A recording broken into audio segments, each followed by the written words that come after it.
नमस्कार, मैं श्यामगिरी। आज के कार्यक्रम में आप सभी दर्शकों का स्वागत है। नीतीश नायडू अब करेंगे राहुल गांधी से डायरेक्ट बात करेंगे सरकार बनाने के लिए। अब अभी तक जो सहमत का चल रहा था वह चल रहा था, लेकिन अगर यह बात कही जा रही है कि नीतीश नायडू अब राहुल गांधी से डायरेक्ट बात करेंगे सरकार बनाने के लिए, तो सरकार कौन बनाएगा? अखिलेश यादव भी बात कर रहे हैं, कांग्रेस से चंद्रबाबू नायडू की मुलाकातें भी हो रही हैं। यानी कि नीतीश कुमार और चंद्रबाबू नायडू, यह जो दो कड़ी हैं, अब आप मान लीजिए कि उद्धव ठाकरे कहे कि हम कांग्रेस के साथ नहीं है, हेमंत सोरेन कहे कि हम कांग्रेस के साथ नहीं है, ठीक है। लेकिन क्या हेमंत सोरेन, चाहे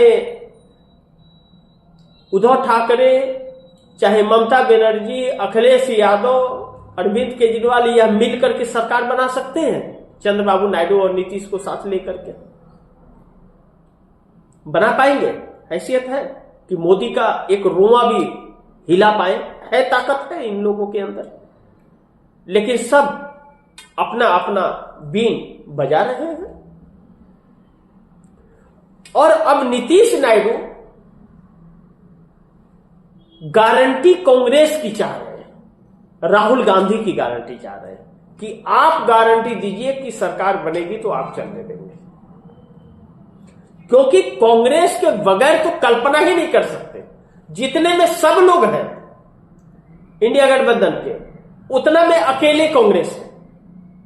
जितना में पूरे कुनबा है, उतना कांग्रेस अकेले में है।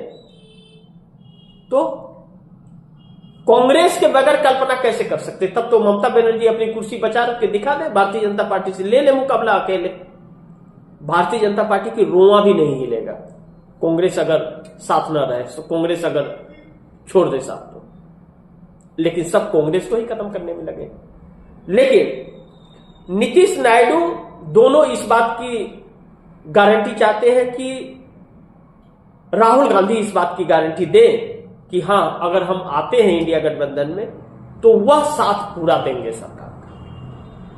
इसलिए यह कहा जा रहा है कि नीतीश नायडू अब राहुल गांधी से मुलाकात करके और डायरेक्ट बात करेंगे सरकार बनाने के लिए। और कांग्रेस अगर तैयार हो जाती है कि हां ठीक है, आप 2029 तक सरकार चलाइए, हम आपके साथ हैं, तो फिर नए सरकार की नई तैयारी शुरू की जाएगी। अब रामलीला मैदान से एक संकेत तो राहुल गांधी ने यह दे दिया कि कांग्रेस झुकने वाली नहीं है मोदी के सामने, और मोदी के सामने नहीं झुकने वाली है, यानी कि किसी भी दल के सामने झुकने वाली नहीं है। कांग्रेस एकल चलो की राजनीति पर निकल पड़ी है, और कांग्रेस को पूरे देश का समर्थन भी मिल रहा है। कांग्रेस को पूरे देश का समर्थन भी मिल रहा है पूरी तरह से।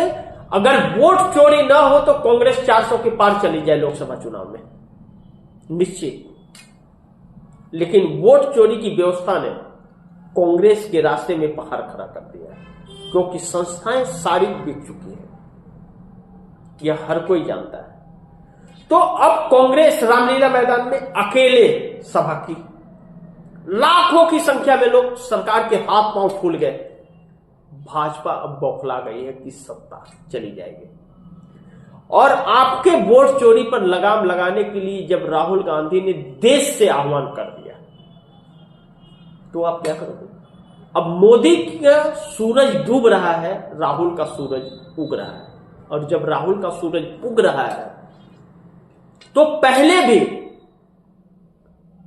और अब भी और आगे भी नीतीश नायडू इंडिया गठबंधन की बातों पर तभी अमल करेंगे जब कांग्रेस की तरफ से सहमति मिलेगी।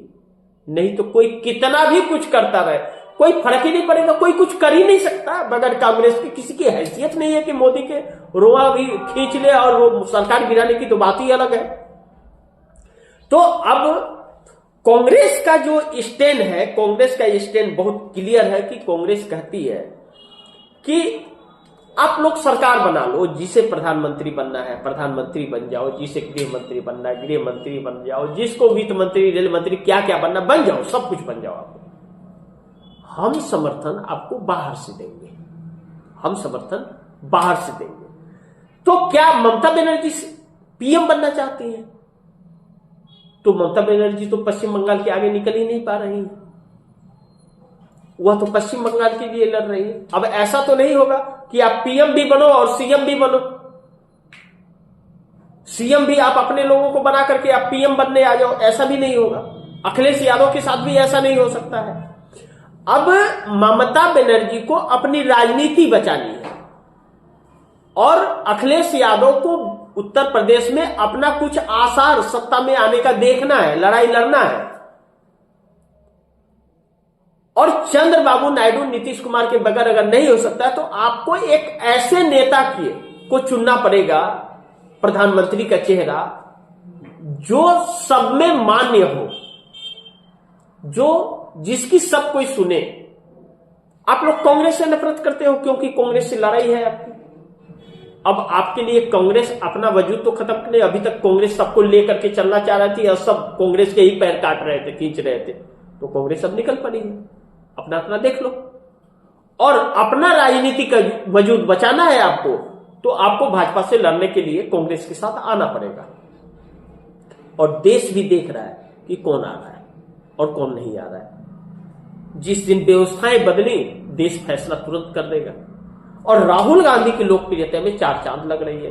तो अब नीतीश नायडू ने यह सोचा कि अब तो जब कांग्रेस के बगैर हो ही नहीं सकता, न कोई कांग्रेस के बगैर कोई गठबंधन बन सकता है मुकाबला करने के लिए मोदी से, और न तो कांग्रेस के बगैर कोई सरकार बन सकती है मोदी के खिलाफ, और न तो मोदी को हटाया जा सकता। क्लियर है। तो पहले हम